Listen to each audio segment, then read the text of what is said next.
Let's take a look at the flying facet. Each of these cards has the flying facet, and when we're dealing with the flying facet, planes come into play.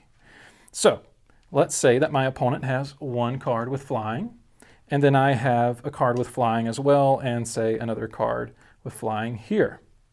The way that planes work in the game is anything that does not have flying in its facet area is considered on the ground. However, everything with flying is considered in the air plane, not a turbo plane with jets and wings and things. It's just the plane of play that happens to be in the air.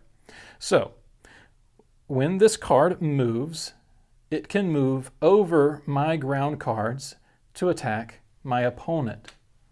However, when it comes to my opponent's cards, even though they're on the ground, my card cannot go through theirs across to a separate card.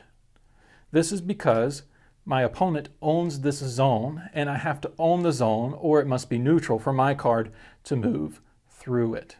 So I can move through any of these zones as normal and over the top of my own cards when I have flying. However, if both cards are flying, they occupy the same plane, and my flying card cannot move through my other flying card. So I can't move in this way. So for this scenario, if I wanted my Black Star Dragon to arrive in this zone, I have to first move my Silver Dragon out of the way and then move here.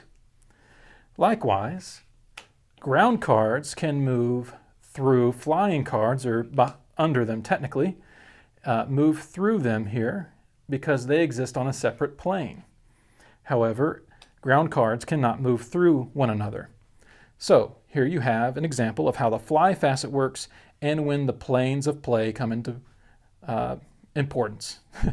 When the planes of play come into play. I'm trying to avoid that phrase, but now you know what I was doing there.